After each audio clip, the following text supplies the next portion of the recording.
Hello students, welcome back to our channel left hand commerce.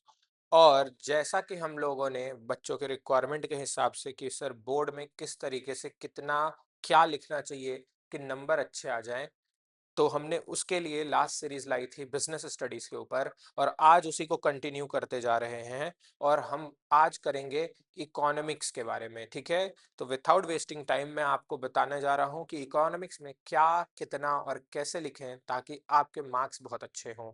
ध्यान से सुनना। ठीक है, सबसे पहली बात जो मैंने लास्ट वीडियो में भी बताई है आप लोगों को कि आपका जो बोर्ड का पेपर होगा ना वो लैंडस्केप में आता है बच्चे। ठीक है, वो ज्यादा वाइड रहेगा, लॉन्ग नहीं ऐसे। ठीक है, तो इस चीज को याद रखना। पहले तो आपको दोनों साइड मार्जिन दे देनी है एक स्केल के हिसाब से दोनों साइड पे। ठीक है, अच्छा, इसके अंदर में खास बात याद रखना आपको, मैंने हमेशा बोला है जो आपका एमसीक्यू रहेगा, ध्यान से सुनना। ये तो पहले बात हो गई किसके ऊपर, मार्जिन के ऊपर। सर जो एमसीक्यू आएगा उसको कैसे लिखना है, तो एमसीक्यू के रूल समझना। आप आंसर नंबर एमसीक्यू का यहां लिखना, ये हो गया आंसर नंबर। फिर यहां पर आपका आएगा ऑप्शन नंबर, ठीक, जो भी ए बी सी डी होगा वो। और यहां पर उसका एक्सप्लेनेशन जो दिया होगा ना बेटा उसको भी जरूर लिखना। ऐसा नहीं कि बस ऑप्शन लिख दिया और छोड़ दिया। ठीक है, तो इस चीज को याद रखोगे। ये हुआ एमसीक्यू की बात। अब तीसरी बात आती है सर डिस्क्रिप्टिव आंसर्स को कैसे लिखना चाहिए। डिस्क्रिप्टिव आंसर के लिए भी आपका जो मार्जिन है, लेकिन मैं हमेशा बोलता हूं इसके लिए आप आंसर नंबर को यहां मत लिखो, आप आंसर नंबर को आपको लिखना चाहिए सेंटर में। ठीक है, ऐसा क्यों बेटा, लास्ट वीडियो में मैंने बता के रखा है कि आपकी बुक मतलब आपकी आंसर शीट चेक होने के लिए दूसरे जगह जाती है, तो वाइल ट्रांसपोर्टेशन ये बांधना वांधना फटने उठने का खराब होने का डर होता है। इसलिए मैं हमेशा बोलता हूँ, दूसरी चीज मैं हमेशा बोलता हूँ क्या, कि इसको साइड से यहां से अगर आप एक्स्ट्रा शीट ले रहे हो तो होल बनाकर पिनअप किया जाता है।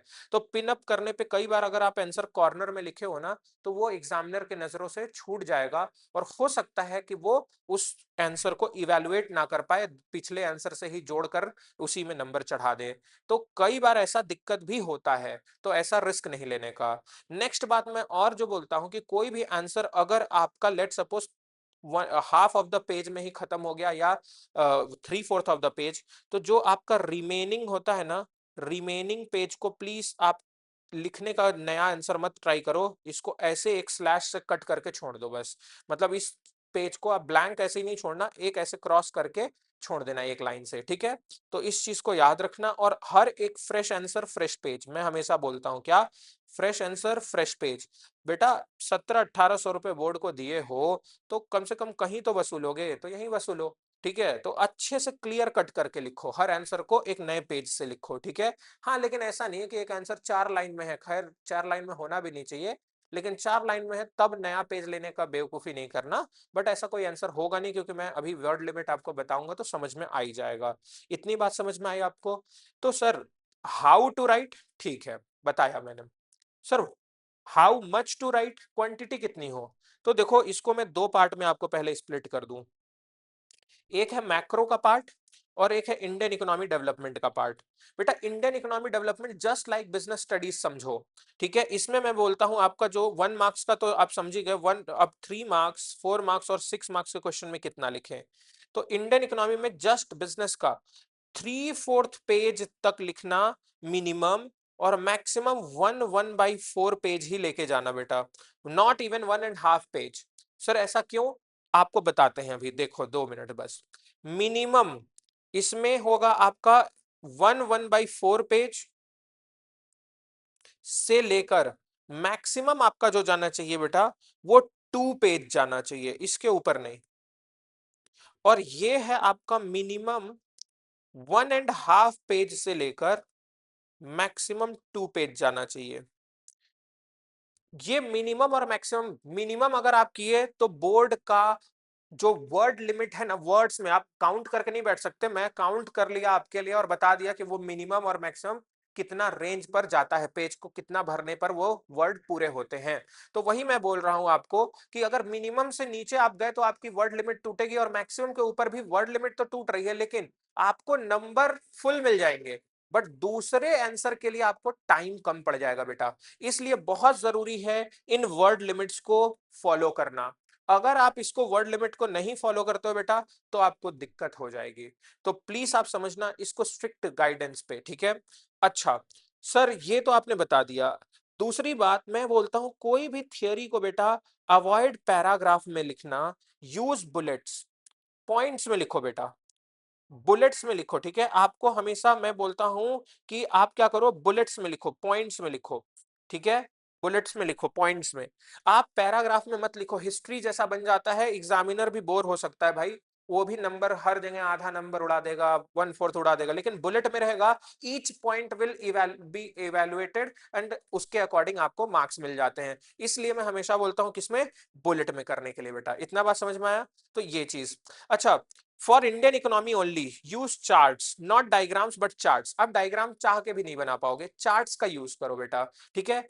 चार्ट्स का यूज करने के लिए क्या मैं बोल रहा हूं कि आप क्या करो, हर एक क्वेश्चन, लेट सपोज आ गया कि इंडियन इकोनॉमी में कि एग्रीकल्चर का क्या स्टेटस था ड्यूरिंग ब्रिटिश रूल, तो आपने यहां पर लिखा कि एग्रीकल्चर का कंडीशन कैसा था, और उसके जो हेडिंग हुए आपने ये लेट सपोज 4 था, ठीक है।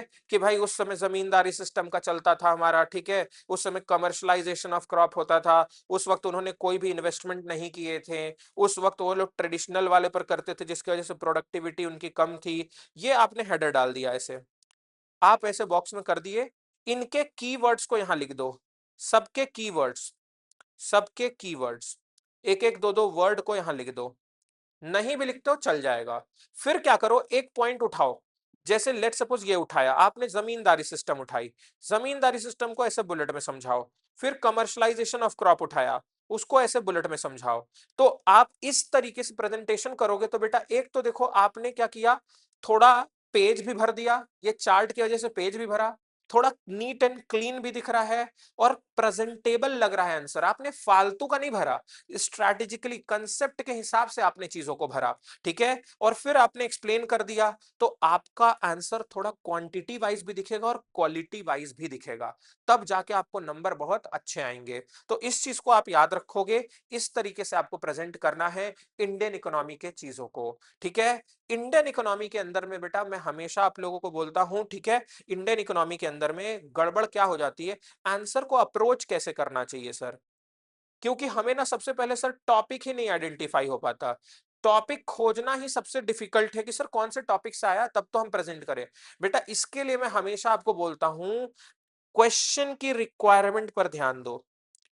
क्वेश्चन की रिक्वायरमेंट में ही आपको हिंट दिया होता है टॉपिक का। आप क्वेश्चन की रिक्वायरमेंट को पढ़ोगे तो वो आपको बताएगा कि कौन से चैप्टर से या किस टॉपिक से पूछा जा रहा है, उसका हिंट यहां मिलेगा। अगर यहां हिंट नहीं मिलता है तब आप जाओ केस स्टडी के अंदर, और जब भी आप इसका आंसर लिखो ना बेटा, तो याद रखना जैसा रिक्वायरमेंट है ना, जैसा रिक्वायरमेंट, आप रिक्वायरमेंट से ही स्टार्ट करो। जैसे कि उसने बोल दिया what was the condition of ये industrial sector during the British rule, तो अब आपको क्या करना चाहिए, आप बोलोगे following were the condition of industrial sector during the British rule, और उसके बाद समझाओ। जैसे बचपन में कहते थे ना कि पहले क्वेश्चन आता था तो हम क्वेश्चन को लिखते थे, फिर उसके आगे लगाते थे बिकॉज, और फिर आंसर चालू करते थे। वही आपको सिस्टम यहां भी फॉलो करना चाहिए, क्योंकि आपको जैसा लैंग्वेज में क्वेश्चन पूछा है आप उसी क्वेश्चन को कैरी करते हुए अपना आंसर दे रहे हो। That is called the way to approach a answer, ठीक है। तो लैंग्वेज को कैसे पकड़ते हैं वो समझने का वो तरीका है। तो मैंने आपको ये बता दिया कि अगर आपको इंडियन इकोनॉमी का प्रेजेंटेशन करना है तो कितना, क्या और कैसे करना चाहिए, ठीक है। इसके अंदर कितना पेज लिखना चाहिए, कैसे लिखना चाहिए, मार्जिन का क्या है, कहां पर आंसर नंबर होना चाहिए, चार्ट्स को मतलब चीजों को प्रेजेंट करने के लिए चार्ट्स का कैसे यूज करना चाहिए। बट हर जगह चार्ट्स ही मत बना देना बेटा, ठीक है, ये भी बात बता दे रहा हूं आपको। तो ये हो गया हमारा इंडियन इकोनॉमी का प्रेजेंटेशन ओवरऑल, ठीक है। मूविंग टू नेक्स्ट हमारा मैक्रो इकोनॉमिक्स। सबसे पहली बात, सर मैक्रो इकोनॉमिक्स में भी 3 मार्क्स, 4 मार्क्स, 6 मार्क्स दिखते हैं, इसका क्या करूं। मैं बोलूं नो वर्ड लिमिट। यहां पर वर्ड लिमिट के चक्कर में पड़ मत जाना तुम, वर्ड लिमिट नहीं, यहां पर आपको फॉलो करना है कंसेप्ट, आपको फोकस करना है सिर्फ कंसेप्ट। आप कंसेप्ट को जितना छोटा प्रिसाइज तरीके से, बस क्लैरिटी, कंसेप्ट की क्लैरिटी अगर आप इसमें दे पा रहे हो आपको नंबर मिल जाएगा। इसमें वर्ड लिमिट पर ज्यादा ध्यान मत देना, इस पे कंसेप्ट पर ज्यादा ध्यान देना। और कंसेप्ट में एक खास बात, ग्राफ अगर गलत हुआ बेटा, अगर ग्राफ गलत हुआ तो आप समझ लेना आपको नंबर मिलेंगे 0, आधा भी नहीं। ठीक है, याद रखना, ग्राफ अगर कहीं भी आपका गलत होता है ना बेटा, ग्राफ इसकी जान है, ये सब्जेक्ट ही बना है ग्राफ के लिए, ग्राफ का गलत होना मतलब 0 मार्क्स, तो वो आंसर आगे इवेलुएट नहीं होगा। ठीक है, इसलिए याद रखना ग्राफ बहुत अच्छे से बनने चाहिए। सर इसके आंसर में अगर वर्ड लिमिट नहीं है तो कैसे प्रेजेंट क्या करना चाहिए, सुनना। इसके अंदर में मैं आपको बता देता हूं टाइप्स ऑफ क्वेश्चन कैसे कैसे होते हैं। टाइप्स ऑफ क्वेश्चन, सबसे पहला चीज होगा न्यूमेरिकल। सर न्यूमेरिकल आया तो क्या करें, बेटा न्यूमेरिकल में मैं एक ही चीज पर ध्यान देने बोलता हूँ, स्टेप्स, क्योंकि स्टेप मार्किंग होती है। तो इसके अंदर में याद रखना आपको दो बातें, आपको फॉर्मूला जरूर लिखना है, क्योंकि फॉर्मूला का नंबर अलग से मिलता है आपको अगर आगे के स्टेप गलत भी हो गए तो। और हर बार क्या करना, जितना स्टेप हो, जैसे मार्क्स हो ना, तो आप मार्क्स में 1 मार्क्स फॉर्मूला के अलॉट कर दो। लेट सपोज 6 मार्क्स आया, तो बाकी जो सॉल्व करो ना, ट्राई करो कि उसको 5 स्टेप और दो, ताकि एक फॉर्मूला और 5 स्टेप के अलग अलग नंबर आपको मिले। ठीक है, तो हमेशा मैं बोलता हूं न्यूमेरिकल में ट्राई करना स्टेप वाइज जाने के लिए। स्टेप स्किप करोगे बेटा, हो सकता है एग्जामिनर नंबर दे दे आंसर आने पर, लेकिन काट भी सकता है। ठीक है, तो वहां लड़ तो पाओगे नहीं। इसलिए पहला टाइप हुआ हमारा न्यूमेरिकल टाइप। सर दूसरा थ्योरेटिकल में आता है sir direct theory. Direct theory वाले को कैसे अटेम्प्ट करें, बेटा डायरेक्ट थ्योरी को same to same Indian economy development वाला फॉलो करो पैटर्न। इंडियन इकोनॉमी डेवलपमेंट क्या सर, बुलेट वाला सिस्टम, बुलेट सिस्टम से प्रेजेंट कर दो। ठीक है, डायरेक्ट थ्योरी को। सर थर्ड आती है केस स्टडी। केस स्टडी में क्या करूं, केस स्टडी में दो तरीके के इसके केस स्टडी बनते हैं मैक्रो इकोनॉमिक्स में। एक होता है थियरी से जुड़ा केस स्टडी, और एक होता है एनालिसिस से जुड़ा केस स्टडी। थियरी से जुड़ा केस स्टडी को मैं बोलता हूं रिक्वायरमेंट के हिसाब से शुरू करो, रिक्वायरमेंट से स्टार्ट करो, और फिर बुलेट में एक्सप्लेन करो। ठीक है, जैसे इंडियन इकोनॉमी में हमने किया, रिक्वायरमेंट से स्टार्ट करेंगे कि क्वेश्चन की जैसी लैंग्वेज होगी उससे अप्रोच करेंगे, और फिर बुलेट में उसको कन्वर्ट करके लिखेंगे। लेकिन अगर एनालिसिस वाला क्वेश्चन आ गया, जैसे कि आपको एक टेबल दे दिया और टेबल की एनालिसिस, तो बेटा हमेशा याद रखना, मैं हमेशा बच्चों को ये बात बोलता हूं, आप टेबल की एनालिसिस का तरीका होता है, एक होती है हॉरिजॉन्टल एनालिसिस, एक होती है वर्टिकल एनालिसिस, और एक होती है हाइब्रिड एनालिसिस। मतलब डेटा आपको अगर टेबल में ऐसे दे दिया 2011 2012, तो ये एनालिसिस का तरीका होगा हॉरिजॉन्टल। लेकिन अगर डेटा आपको दे दिया है primary sector, secondary sector, tertiary sector, तो ये वाली एनालिसिस हो जाएगी आपको, और 1 साल का फिगर, ये हो जाएगी वर्टिकल। लेकिन क्वेश्चन में ऐसे दे दिया है आपको, let suppose primary sector, secondary sector ऐसा है, और इसी के अंदर में आपको ईयर भी दे दिया 2011 भी और 12 भी, तो इसको कहेंगे हाइब्रिड। मतलब हॉरिजॉन्टल और वर्टिकल दोनों ही इसके अंदर में होगा। तो इनको एक्सप्लेन करने का तरीका हमेशा याद रखना, मैं हमेशा बोलता हूं जो वर्ड आपको पर्टिकुलर में दिए गए हैं, जो वर्ड जैसे कि मान low birth rate, death rate, तो सबसे पहला काम आपको क्या करना चाहिए, उस वर्ड की मीनिंग देनी चाहिए आपको, वर्ड की मीनिंग। फिर दूसरा इसमें आता है ट्रेंड, मतलब कोई चीज बढ़ा है या घटा है, बढ़ा है या घटा है, ठीक वो बताओ। तीसरा इस ट्रेंड का रीजन समझाओ, इस ट्रेंड का रीजन कि क्यों बढ़ा है, क्यों घटा है, ये भी होना चाहिए। तो याद रखना, आप जब भी एनालिसिस की बात करोगे तो उसमें सबसे पहला जो वर्ड दिया है, लेट सपोज बोल दिया उसमें ह्यूमन डेवलपमेंट इंडेक्स, तो आप बताओ ह्यूमन डेवलपमेंट इंडेक्स क्या है, लिटरेसी रेट पे पहले बताओ लिटरेसी रेट क्या है, फिर बताओ कि वो ग्राफ में दिया होगा उसके टेबल में बढ़ा है या घटा है, तो आप ये समझाओ कि वो बढ़ा है और घटा है, पहले उतना बताओ, फिर बढ़ने और घटने का रीजन भी बताओ।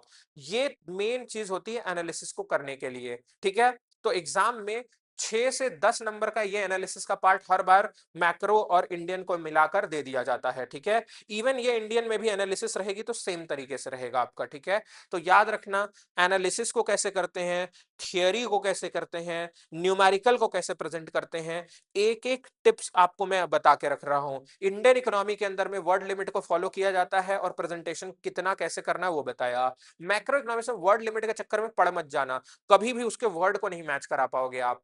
ठीक, जबरदस्ती लिख ही नहीं पाओगे, उसमें जो कंसेप्ट है वो है, ठीक है? और जो नहीं बनता है, नहीं बनता है। बनेगा तो कट टू कट आपको लिखना है, प्रूव करना है, जस्टिफाई करना है आपके क्वेश्चन को और खत्म करना है। ग्राफ जहां होगा बहुत एक्यूरेसी रखना, ग्राफ के एक्सप्लेनेशन में 19-20 का फर्क होगा, मिल जाएगा फुल नंबर। ग्राफ में 19-20 का फर्क मिलेगा, मिलेगा 0 नंबर।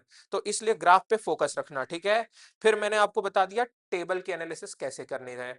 ए टू जेड किस तरीके से आप अप्रोच करो, किस तरीके से कितना लिखो कि आपके बेस्ट नंबर निकल कर आए, वो मैंने आपको बता दिया।